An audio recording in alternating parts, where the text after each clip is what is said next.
اللہ رب العالمین جی قرآن مجید کے فرمائی اعوذ باللہ من الشیطان الرجیم بسم اللہ الرحمن الرحیم والفجر ولیال عشر والشفع والوتر. دا عامه سپاره کې اخرنۍ سپاره کې یو آیات مبارک دی او پاغي کې دا دوه درې آیاتونه دي. او دویم الله رب العالمین قرآن مجید کې بل ځای کې فرمایي لن ینال الله لحومها ولا دماؤها ولكن يناله التقوى منکم. الله رب العالمین دا کوم آیات مبارک چې اولنې ما تلاوت کو والفجر ولیال عشر، الله رب العالمین د ذی الحجې متعلق د دې آیاتونو په تفسیر کې مفسرینو ډېر لوی تفصیل ذکر کړی دی.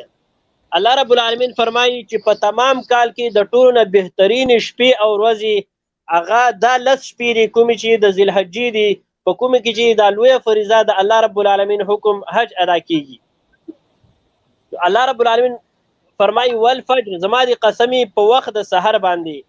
او بیا الله رب العالمین فرمایي ولیال عشر، زما دی قسمی په دې 10 شپو باندې. اوس د دې 10 شپو نه څه مراد دي؟ مفسرینو لیکلي چې دې 10 شپو نه مراد د ذی الحجې کومه چې د نن نه شروع کیږي تقریبا او دغه د اختر د ورځې پورې دا 10 ورځې دا 10 شپې ته مراد دي.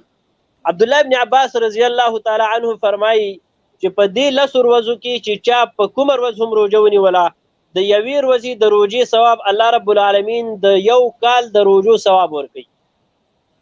عبد الله ابن عباس رضی الله تعالی فرمایي چا چې یو روژه ونیوله په دې 10 ورځو کې لکه د یو کال روژې چې ونیولې، او چا چې یو شپه عبادت وکړه په دې 10 شپو کې لکه د لیلة القدر په شپه باندې مونږ چې ورته رمضان مبارک کې چې کومه شپه الله رب العالمین چې په کومه شپه باندې قرآن مجید نازل کړی دی چې هغه د لویو برکتونو د 1000 میاشتو د عبادت برابر ده. الله وایي چې څوک دې 10 شپو کې عبادت وکړي نو الله رب العالمین مولا د شب قدر د لیلة القدر د شپې د ثواب مطابق ثواب ورکوي. الله رب العالمین دومره لویه مرتبه پکې دی ښودي ده. د دین علاوه اهم چیز د دې چې هغه لوی رکن هغه حج دی. الله رب العالمین هغه په هغه خلقو باندې فرض کړی دی چې کوم کس بیت الله شریف ته د تلو طاقت لري، چې دومره سرمایه چا سره موجودي په دغه ټیم کې د حج پر ورځو کې چې هغه په دلته کې حج لراتلی شي او د حج نه واپس بیا خپل کور ته تلی شي او د واپس کور ته تلو پورې د په کور کې هغومره خرچه موجودي چې د گزاره پې کېږي. دغه سړي باندې الله رب العالمین حج فرض کړلی. د دین علاوه اوس قربانی د دې یو لوی جز چې هغه بیا قربانی ده. قربانی بیا اوږد تفصیل دی، خو قربانی په چا واجب ده، څوک به قربانی کوي څوک به نه کوي. زمونږ ډېر خلک په غلط فهمۍ کې په کور کې یو کسي او هغه مشر هغه قربانی کوي زمونږ باباجي قربانی کړله او غټه میخه اغستې او غټ غوی اغستې دی، نو په هغه غټ غوی او په غټه میخه باندې ټول نه خلاصېږو، بلکې الله رب العالمین څه شرایط په هر انسان باندې ښودلي چې دغه شرایط په چا کې موجودي په هغه باندې دغه قربانی واجب ده او هغه به کوي. شرطونه یې څه دي؟ د زکات او د قربانی یو نصاب دی، خو صرف یو دو فرق دی پکې ده. کوم کس سره چې د ذی الحجې په میاشته کې د قربانی پر ورځو کې د نن سبا د پاکستان د حساب مطابق چې کوم د پاکستان د حکومت د طرف نه جاری شوی حساب دی 44329 روپۍ، 44329 روپۍ چې په قربانی ورځو کې د کوم کس سره موجودي که ښځی که سړی چې بالغ نو په هغوی باندې قربانی کول واجب دي. په دې باندې کال تیریدل شرط نه دي او زکات په هغه صورت کې واجب کیږي چې په کوم سړي باندې 44000 روپۍ ورسره موجود دي او په هغې باندې کال تیر وت نو بیا به هغه څه کوي، هغه به بیا هله زکات ورکوي. خو د قربانی لپاره دا شرط نه دی. د قربانی پر ورځ باندې مثلا د اختر پر ورځ باندې یو سړي سره 44329 روپۍ راغلی نو په دغه سړي باندې قربانی کول واجب دي، که زنانه او که نارینه. دویم شرط دا دی چې کوم زنانه سره یا کوم سړي سره 7.5 تولې سونا 7.5 تولې سونا هغه د چا سره نو په هغه باندې قربانی سره هغه واجب ده.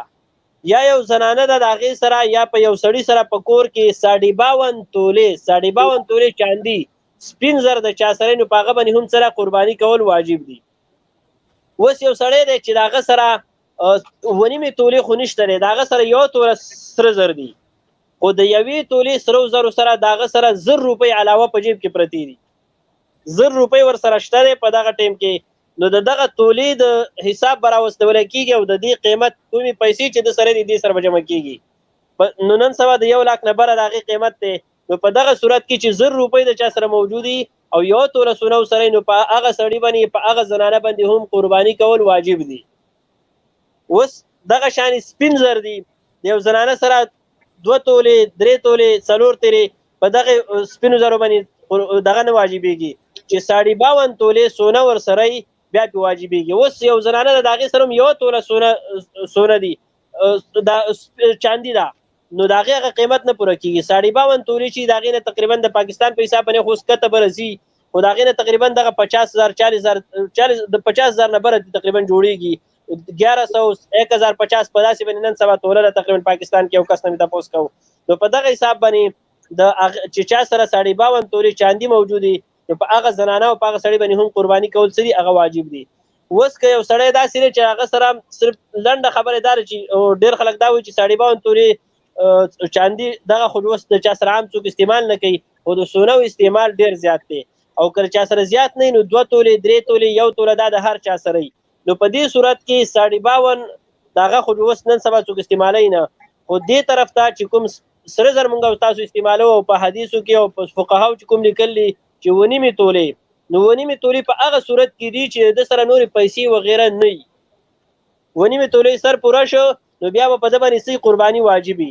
چې 1.5 تولونه کته او پیسې ورسره نه وي نو بیا پې قرباني نشته. خو چې 1.5 تولونه کته، اوس مثال کې 6 تولې 5 تولې 1 توله هم وي، نو 1 تولې 1 لک روپۍ قیمت دی او ورسره 1000 روپۍ دي، نو د دغه سونو قیمت به راوړي روپو ته، او دغه روپۍ به ورسره چې جمع شوي 1000 روپۍ سره جمع شوي او 1 توله سړي سره 1 لک روپۍ دي، نو په دغه انسان باندې او په دغه زنانه باندې قرباني کول دا واجب دي. د دغې نه علاوه یو سړی دی د هغه سره 100,000 روپۍ دي په کور کې، څو 100,000 روپۍ دي په کور کې یو زنانه سره، او د هغې په کور کې داسې کپړې دي چې هغه جوړې شوي نه دي، یا داسې لوښي دي چې هغه په شوکیس کې بند پراته دي، خو د هغې 100,000 روپۍ 15,000 روپۍ 16,000 روپۍ د هغې قیمت دی. 100,000 سره نغدي دي او 15,000 روپۍ قیمت د هغه لوښو دی چې هغه استعمالوي نه په کال کې، هسې پراته دي په شوکیس کې او د خوند دپاره یې ښودي. نن سبا دا په کورونو کې ډېر زیات دي. نو په دغه صورت کې تمامو فقهاو لیکلي چې دا د ضرورت نه علاوه سامان دی، نو په دې صورت کې په دې زنانه باندې قرباني کول واجب دي چې 46,329 روپۍ د هغې د نصاب نه برابرېږي، چې نور ورسره لږې ورسره روپۍ او نورې ورسره هغه سامان پروت دي کوم چې لوښي وغیره دي چې ضرورت مطابق استعمالوي نه او په شوکیس کې بند پراته دي. په دغه صورت کې به دغه زنانه بیا هم څه کوي، هغه به قرباني کوي. نو په کور کې یو کس قرباني وکړي او بیا موږ هغه باباجي کړله او غټه میخه را کړله، نو په دغې باندې نه کافي کېږي. د هغې د وجې نه د شریعت اصولو مطابق دا لازمي نه ده چې سړی د میخه واخلي او په میخه کې د 2 کسان څه شي هغه شریک شي، بلکې شرعي مسله دا ده چې د 2 کالو د ډنګرین څاورۍ چې ورته مونږ وایو غوا میخه وغیره، دغه چې کله د 2 کالو نه واوړي نو په هغې باندې قربانۍ کې 2 کسان شاملېدی شي چې مکمل داسې پوره سقی نن سبا نو هغه په 15,000 روپۍ باندې کېږي. 2 کسان پکې شریک شي نو په هغوی باندې هېڅ دومره خرچه نه راځي، 15,000 روپۍ به پرې راځي، نو هر سړی په کور کې هغه برداشت کولی شي. اوس که یو سړی دا وایي چې زه میخ اخلم غویه اخلم، نو بیا په هغې باندې به 10,000 12,000 روپۍ په یو کس په کور کې راځي، نو څوک یې برداشت کولی نه شي. دغه شان وړوکې څاورې اخلي، نو هغې لپاره شرط دا دی چې 1 کال لکه بیزه شوه ګډه شوه، نو چې 1 کال پې تېر شوی د دغه څاوري نه بیا قرباني کېږي او هغه به څه کوي، د هغې نه به خپل هغه دغه کوي چې مناسب څاوري دې اخلي چې د کال پې تېر شوی او د ده د وس د لاندې خپله قرباني نارینه او که زنانۍ د هغه لپاره کول پکار دي. نو دغه شي دا زموږ د مسلمانانو یو فریضه ده او د الله رب العالمین د یو لوی پیغمبر د ابراهیم علیه السلام سنت دي او دغه شان د محمد رسول الله صلی الله علیه وسلم سنت دي چې مونږ او تاسو په دغه سنتو کې ټول حصه واخلو او دا ژوندي کړو. په دې سره به الله رب العالمین زمونږ او تاسو په مال اولاد او په دې کې برکت څه کړي هغه به واچوي. د دې سره وختي 2-3 کسانو دا تپوس وکړو چې آیا په دې ورځو کې نوکونه لر کول ویښته لرې کول د دې متعلق څه حکم دی. اوس په دې کې اصل مسله د دې داره چې په دې ورځو کې دا د حاجیانو سره مشابهت دی چې سړی خپل ویښته نوکونه په دې 10 ورځو کې کټ نه کړي، بلکې دې نه مخکې څه کړي لرې کړي. په دې 10 ورځو کې چې چا لرې نه کړه د حاجیانو سره مشابهت دی او الله رب العالمین ول لوی ثواب ورکوي. خو که یو سړي باندې ویښته به بر شوي دي او هغه پې بد ښکارېږي او ډېر په بد حالاتو کې دی، نو که چا لرې کړه ګناه پې نشته دی، ثواب یې ډېر دی که چا پرېښو، خو که چا لرې کړه په دې ورځو کې نو په هغه باندې هېڅ قسمه څه ګناه نشته او ثواب یې ډېر دی. نو دا یو څو خبرې وې چې اهم د دې قربانۍ متعلق تاسو سره مې شریکولې. که نور د چا څه سوال یې تپوس کولی نو هغه کولی شي او الله رب العالمین دې دغه شیرین زاده صاحب دا پروګرام او دغه سي دا څومره چې کتونکي دا د الله خاده آباد ساتي. ادم خان صاحب نور چې څومره کسان مرګري بیماران دي الله رب العالمین دې له شفای کامله عاجله ورکړي. څوک وفات شوي ټولو ته دې الله رب العالمین مغفرت نصیب کړي. او کوم کسان چې خدمت کوي د انسانیت لکه ډاکټر ریاض صاحب شو، شیرین زاده صاحب شو، دغه شان ډاکټر خان صاحب شو، ادم خان صاحب شو، نور ډېر مرګري دي چې هغه په مختلفو طریقو باندې د انسانیت د خدمت لپاره ناست دي او د هغوی لپاره اواز په مختلفه طریقه باندې خپل اواز ورسره شریکوي. نو الله دې د دوی چې څومره حاجتونه یې څومره ضرورت یې هغه دې الله د خپلو خزانونه پوره کړي او الله دې زمونږ او ستاسو په هر وخت کې ملګری شي، هم په دنیا کې، په عقبا کې او په آخرت کې، چې زمونږ او ستاسو هغه زندګي هغه څه شي هغه ښایسته شي.